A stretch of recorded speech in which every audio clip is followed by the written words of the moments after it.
garuu dhiyeenya asitti wanta ta'aa jiru hundumti keessanuu dhageessaniittu ijoolleen gara qabsoo Oromootti makamtee keessuma poolisiin addaan Oromiyaa keessa ijoolleen jiranii uummata irratti hin dhukaasnu hin ajjeesnu jedhanii ijoolleen baay'een isaanii sababa bira dhaabataa jiru. Hundumaa caalaa immoo sababa bira dhaabachuu duwwarra darbanii meeshaa isaanii hidhatanii waraana bilisummaa Oromoo wabootti makamaa jiru jechuudha. Kanaaf inni kun kan isanas biltsiginnaan walgahii hatattamaarra turanii walgahii hatattamaa sana irratti murtoo guddaa dabarsanii murtoo guddaa kan isaan dabarsan informationin qabatamaan waraanni maannoo humni addaa poolisii Oromiyaa bira gadi hin geenye kan hatattamaan achas bahetu jira jechuudha. Keessaa kan nu qaqqabetu jira. Inni kun maalinni fuulii hundumaa walumaa galatti Abiy Ahmedii fi biltsiginnaan poolisii addaa Oromiyaa waan jedhamu diiganii bittinneessanii humna kana immoo maqaa leenjiitiin kaambiitti naquudha. Inni kun kan isaan murtoo kanatti isaan qaqqabsiise maalidha? Ijoolleen Oromoof quuqama Oromoo qabdu Oromoof quuqama qabanii wanta isaan Oromoo bira dhaabataa jiranii fi warri kaan immoo meeshaa isaanii meeshaa hidhatanii jiran fuul equipped ta'anii waraana bilisummaa Oromoo wabootti makamaa waan jiranii fi inni kun akka inni diigamu murtaa'eera jechuudha. Kana biltsiginnaanis Abiy Ahmedis murteessee tarkaanfiin already fudhatamuudhaa fi murtaa'eera jechuudha. Maaltu murtaa'e? Poolisiin addaa Oromiyaa wanti jedhamu kanaa booda diigamee ijoolleen poolisii addaa Oromiyaa keessatti jiranii hidhannaa isaanii hiikanii akka isaan leenjii galan. Kuni galgaluma kana dhufee isaan biraa gara bariitti adeemaa jira. Murtoon kun kaleessaaf dheengaddaadha kan irratti mari'atamee murtaa'e.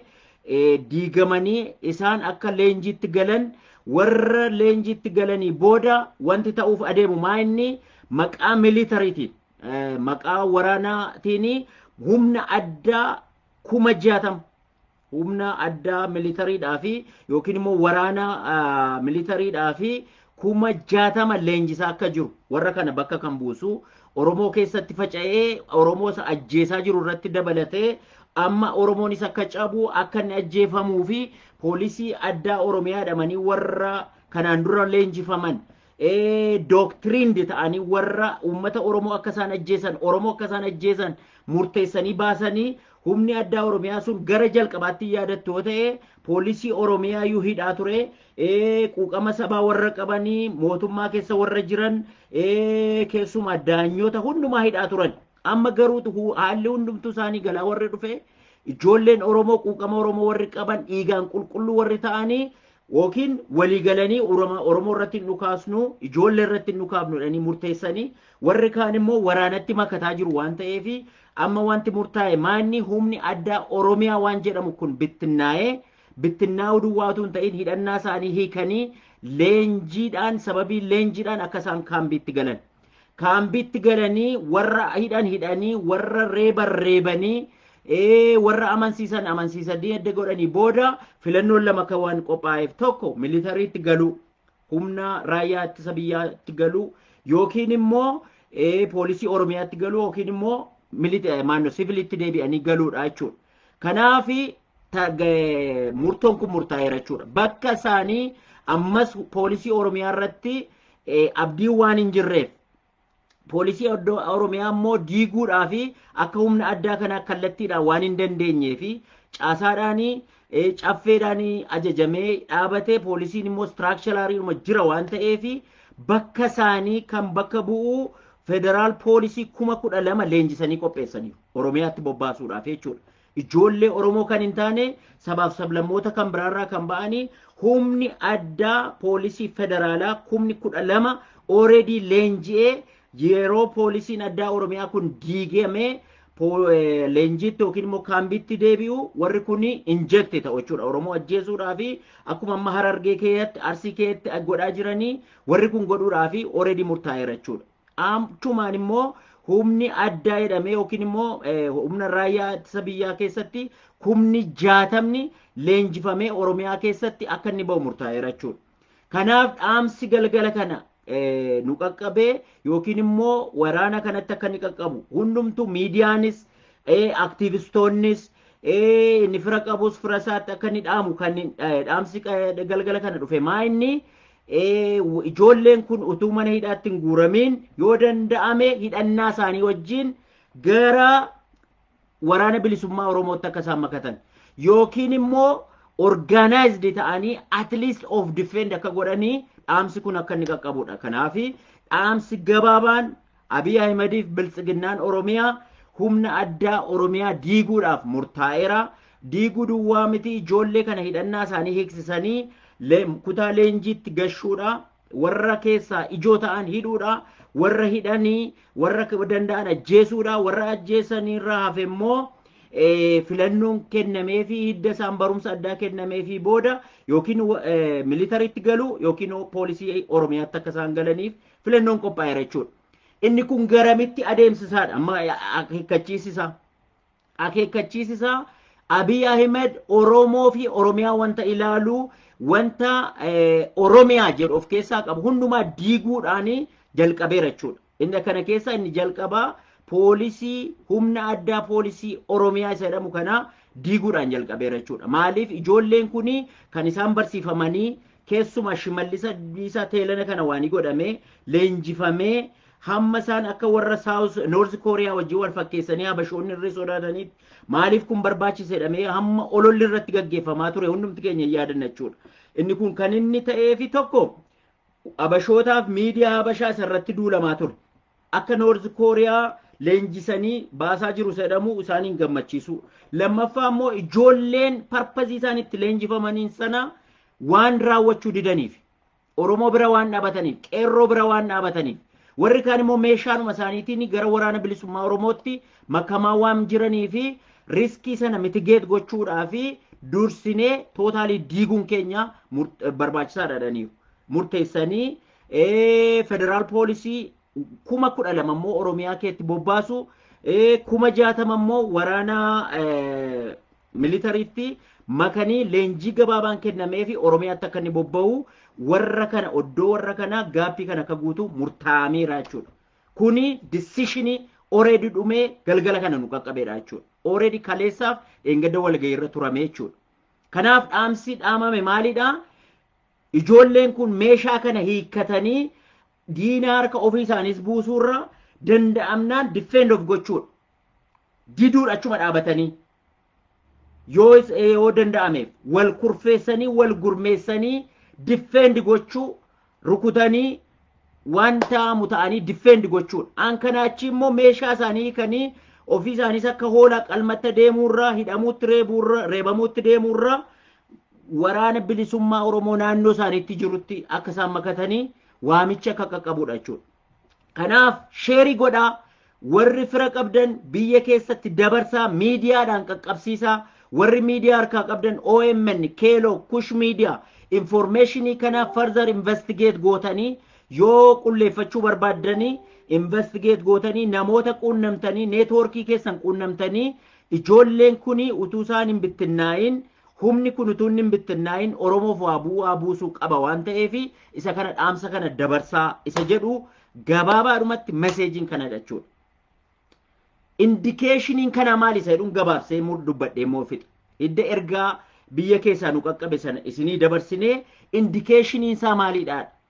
Indicationiin itti adeemamaa jiru Oromoon akkuma biyya alaatiif biyya keessaa kokkee qabee itti adeemaa jiru kanatti jabaatee ammayyuu itti adeemu taanaan biyya sana keessatti Oromiyaa yookiin immoo federation, regional federation regioniidhaan isa adda ta'ee jiru regionii kana diiguudha. Kaayyoon number 1 regioniin diigamuuf immoo Oromiyaadha. Amaara miti, Tigraay miti, Dabuubii miti akkuma kanaan dura dubbadhe. Oromiyaadha. Isa kana har'a federation mikir beetii armaa biheer biheeresabii sana qabu sana already jalqabanii. Kunoo Oromiyaa humna addaa Oromiyaa poolisii humna addaa Oromiyaa diiguudhaan jalqabaniiru. Kana booda regioniin Oromiyaa caffee bittinneessanii Oromiyaa region waan jedhamu hafee gara kifilaagariitti deemamaa jira jechuudha. Kanaaf Oromoon wanti itti adeemaa jiru hammi wajjin qabsoon hojjetamaa jiru diplomatical victory argamaa jiru akkuma jirutti ta'e qeerroon biyya keessaa wanti inni gaggeessaa jiru akkuma inni jirutti ta'e wanti Oromiyaa irratti deemaa jiru hundumtuu Oromoof Oromiyaa irratti deemaa jiru baay'ee gara kuteenyaan itti deemaa jiru jechuudha. Isaan already badanii balleessuudha Abiy Ahmed kan inni murteesse. Warri dargii argitanitti yoo ta'e dhaadannoon isaanii advaayizaroonni isaa akka jiranitti warra dargiidha.